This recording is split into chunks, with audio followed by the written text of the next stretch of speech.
똑똑한 사람들은 왜 이더리움의 환상에서 벗어나지 못할까요? 똑똑한 사람들이 모인 자리일수록 가끔 더 이해하기 어려운 장면이 나옵니다. 돈과 기술을 누구보다 오래 고민한 사람들이 이더리움을 말할 때는 눈빛이 달라집니다. 그래서 오늘은 똑똑한 사람들이 왜 이더리움의 환상에서 쉽게 벗어나지 못하는지 생각해 보려 합니다. 인공지능 주제를 다룬 대표들의 대담 영상에서 한 투자사 대표는 이더리움 가치평가 사이트를 만들어 보고 싶었다고 말합니다. 비트코인은 디지털 금이라는 말로 어느 정도 이해가 되지만 이더리움부터는 많은 사람이 왜 가치가 있는지조차 모른다고 설명합니다.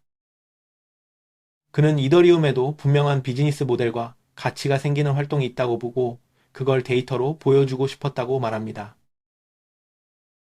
그가 떠올린 방식은 이더리움 생태계에서 추적할 만한 지표를 모으는 일이었습니다. 거래량, 사용 흐름, 수수료, 확장성, 달러 연동 결제 수단이 어디에서 많이 움직이는지 같은 숫자를 보면 가치 평가의 기준을 만들 수 있다고 본 것입니다. 실제로 그는 이더리움이 최근 몇 년 동안 가격만 보면 조롱받지만 안에서 움직이는 활동의 양과 질은 크게 달라졌다고 말합니다. 그 대담 후반으로 가면 이 이야기는 AI 에이전트의 신원과 평판으로 이어집니다. 사람이 태어나면 출생 등록을 하듯이 에이전트도 어떤 기록과 평판을 쌓을 수 있어야 한다는 이야기입니다. 그 대표는 그 기록을 한 회사 서버에 맡기면 나중에 바꿀 수 있으니 공개 전체 장부와 연결된 기록이 더 믿을 만하다고 설명합니다. 그래서 이더리움 기반의 에이전트 신원 표준 같은 이야기가 언급됩니다. 에이전트가 어떤 일을 했고 어떤 평가를 받았는지 남기면 사람들은 그 기록을 보고 신뢰를 판단할 수 있다는 생각입니다. 큰 기술 회사의 서버보다 공개 전체 장부 쪽 기록을 더 믿을 수 있다는 말도 이 흐름에서 나옵니다. 이 설명만 들으면 꽤 그럴듯합니다. AI가 더 많은 일을 대신하고 사람 대신 에이전트끼리 거래하고 그 에이전트의 신원과 평판이 필요해진다면 기록을 지우기 어려운 장부가 필요하다는 말은 자연스럽게 들립니다. 이 지점에서 이더리움의 환상은 단순한 가격 이야기를 넘어 미래의 사회를 설계한다는 상상으로 커집니다. 그런데 바로 그 지점에서 한번 멈춰야 합니다. 그 자리에 모인 사람들은 게으르거나 무지해서 이더리움 이야기에 끌리는 것이 아닙니다. 오히려 너무 많은 것을 보고 너무 많은 가능성을 연결할 수 있기 때문에 그 환상이 더 강하게 붙습니다. 그 대표는 투자자입니다. 투자자는 이미 완성된 물건보다 아직 오지 않은 미래를 먼저 보는 사람에게 돈을 맡기는 일을 합니다. 그래서 투자자의 언어 안에는 언제나 사람을 보고 사람을 믿고 사람의 실행력을 신뢰한다는 생각이 들어 있습니다. 대담 전체에서도 그 관점은 계속 반복됩니다. 그는 AI 네이티브 인재, 혼자 여러 에이전트를 부리며 제품을 만드는 창업가, 기존 학교와 회사의 틀 바깥에서 실력을 쌓는 사람들에게 주목합니다. 좋은 학교를 나왔는지보다 지금 어떤 것을 만들 수 있는지, 어떤 미래를 먼저 보고 있는지가 더 중요하다고 말합니다. 벤처 투자의 세계에서는 이 관점이 이상하지 않습니다. 처음에는 숫자보다 사람이 먼저 보이고 제품보다 팀의 기세가 먼저 보이고 시장보다 창업자의 시선이 먼저 보일 때가 많습니다. 특히 기술이 빠르게 바뀌는 시기에는 사람을 믿는 능력이 투자자의 중요한 감각이 됩니다. 그 투자사가 만들고 싶어 하는 모습도 비슷합니다. 단순히 돈을 넣는 투자사에 머물지 않고 꿈꾸는 사람들을 찾아내고 함께 가치를 만드는 커뮤니티가 되려는 방향이 보입니다. 그 안에서는 신뢰가 비용을 줄이고 인정이 사람을 움직이고 좋은 사람을 먼저 알아보는 눈이 가장 큰 경쟁력이 됩니다. 그러니 그 대표가 이더리움을 보는 방식도 투자자의 눈과 떨어져 있지 않습니다. 그는 이더리움을 하나의 돈으로만 보는 것이 아니라 똑똑한 사람들이 모여 새로운 표준과 신뢰 도구를 만들고 있는 장으로 봅니다. 사람들이 모여 무언가를 만들고 있고 그 사람들이 충분히 뛰어나다면 언젠가 큰 가치가 생길 수 있다고 보는 것입니다. 이 믿음은 사람과 조직을 다루는 세계에서는 꽤 강력합니다. 창업자를 믿고, 팀을 믿고, 커뮤니티를 믿고, 그들이 아직 없는 미래를 끌고 올 수 있다고 믿는 일은 벤처 투자의 중심에 있습니다. 문제는 그 믿음을 돈의 문제까지 그대로 가져올 때 생깁니다. 비트코인은 바로 그 지점에서 전혀 다른 질문을 던집니다. 좋은 사람을 믿으면 좋은 돈이 만들어지는가? 뛰어난 개발자와 창업자가 모이면 돈의 규칙을 맡겨도 되는가? 이런 질문입니다. 비트코인의 대답은 매우 차갑고 단순합니다. 돈의 규칙만큼은 사람을 믿지 말자는 것입니다. 비트코인이 등장한 이유는 더 착한 중앙은행가를 찾기 위해서가 아니었습니다. 더 양심 있는 정치인, 더 똑똑한 금융회사, 더 뛰어난 창업자에게 돈의 권한을 맡기자는 제안과도 거리가 멀었습니다. 비트코인은 애초에 돈에서 사람의 재량을 빼내려는 시도였습니다. 사람에게 돈을 만들 권한이 주어지면 늘 비슷한 유혹이 생깁니다. 위기가 오면 더 찍어내고 싶고, 표를 얻고 싶으면 더 풀고 싶고, 가까운 사람을 살리고 싶으면 규칙을 살짝 바꾸고 싶어집니다. 처음에는 모두를 위한 예외처럼 보이지만 시간이 지나면 그 예외가 돈의 힘을 조금씩 갉아먹습니다. 법정화폐의 가장 큰 약점은 나쁜 사람이 가끔 나타난다는데 있지 않습니다.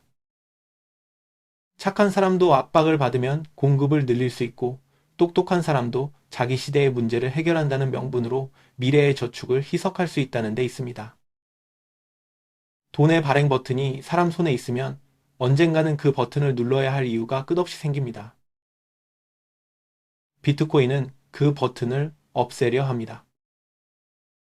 총량은 2100만 개로 정해져 있고 새 비트코인이 나오는 속도도 네트워크 규칙 안에 묶여 있습니다.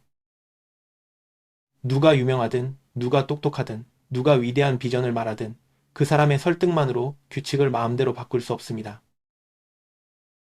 이 점이 이더리움과 가장 크게 다릅니다. 이더리움은 사람들이 계속 고치고, 바꾸고, 확장하고 새 표준을 붙여가는 방향으로 움직입니다. 비트코인은 좋은 아이디어가 나와도 돈의 핵심 규칙을 쉽게 바꾸지 않는 쪽에 훨씬 더 큰 무게를 둡니다. 투자자의 눈에는 이더리움의 이런 움직임이 살아있는 생태계처럼 보일 수 있습니다. 새 표준이 나오고, 새 팀이 들어오고, 새 사용처가 생기고, AI와 결제와 신원 이야기가 한꺼번에 이어지니 미래가 손에 잡히는 것처럼 느껴집니다. 하지만 돈의 관점에서는 바로 그 유연함이 가장 큰 약점이 될 수 있습니다. 제품은 고쳐야 살아남습니다. 사용자가 불편하다고 말하면 기능을 바꾸고, 경쟁자가 앞서가면 방향을 조정하고, 새로운 기회가 보이면 더 빠르게 움직여야 합니다. 그래서 스타트업과 소프트웨어의 세계에서는 변화가 생존의 언어처럼 들립니다. 하지만 돈은 조금 다릅니다. 돈이 매번 더 똑똑한 방향으로 고쳐진다는 말은 누군가가 계속 고칠 권한을 가진다는 뜻이기도 합니다. 그 권한이 사람과 재단과 핵심 개발자와 큰 이해 관계자에게 모이면 돈은 다시 사람을 믿어야 하는 자리로 돌아갑니다. 돈은 똑똑한 사람들이 계속 새 기능을 붙이는 제품과 다릅니다. 돈은 내가 오늘 벌어둔 시간을 내일로 옮겨놓는 도구이고 내가 모은 노동의 결과를 다른 사람의 결정에서 지키는 도구입니다. 그 도구는 멋진 발표보다 바뀌지 않는 규칙을 더 필요로 합니다. 이더리움의 환상은 사람을 믿는 세계에서 자랍니다. 저 뛰어난 사람들이 모여 있으니 결국 해낼 것이다. 저 많은 회사와 개발자가 붙어 있으니 언젠가 표준이 될 것이다. 이런 믿음이 환상을 키웁니다. 하지만 비트코인의 질문은 다릅니다. 저 사람들이 아무리 뛰어나도 내 돈의 규칙을 맡길 수 있느냐고 묻습니다. 비트코인은 사람의 선의를 부정하지 않습니다. 다만 돈의 권한이 사람에게 몰렸을 때 선의가 얼마나 쉽게 압력으로 바뀌는지 알고 있습니다. 권한을 가진 사람은 위기라는 이름으로, 혁신이라는 이름으로, 공익이라는 이름으로 돈의 규칙을 흔들 수 있습니다. 그 흔들림은 처음에는 작아 보입니다. 하지만 돈이 흔들리면 저축이 흔들리고, 저축이 흔들리면 시간의 감각이 흔들리고, 시간의 감각이 흔들리면 사람은 더 급하게 살게 됩니다. 그래서 비트코인은 단순히 다른 투자 대상이 아니라 돈에서 사람의 권한을 덜어내려는 네트워크입니다. 물론 우리가 살아가며 사람을 믿지 않고 살 수는 없습니다. 가족을 믿고, 친구를 믿고, 동료를 믿고, 함께 일하는 사람의 약속을 믿어야 하루가 굴러갑니다. 사람을 향한 신뢰가 없다면 삶은 너무 차갑고 외로운 계산만 남습니다. 그래서 더 분리해서 생각해야 합니다. 사람을 믿어야 할 자리와 사람을 믿지 않아야 할 자리가 있습니다. 우정과 사랑과 협업에서는 신뢰가 필요하지만 돈의 최종 규칙에서는 신뢰보다 검증이 더 낫습니다. 비트코인의 아름다움은 바로 이 낯선 균형에 있습니다.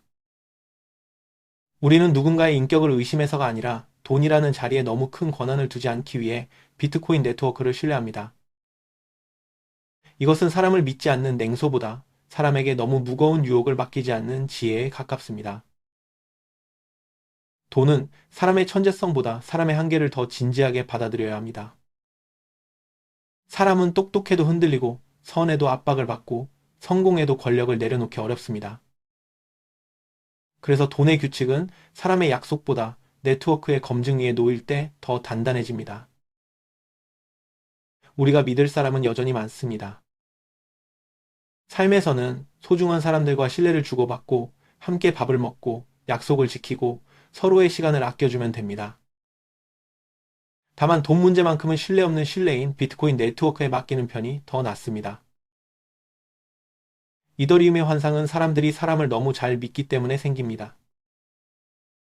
비트코인의 현실은 사람이 얼마나 대단한지를 묻기보다 사람이 권한을 가졌을 때 돈이 어떻게 망가지는지를 먼저 봅니다. 그래서 우리는 사람을 사랑하는 삶과 사람에게 돈의 권력을 맡기지 않는 돈을 함께 선택할 수 있습니다.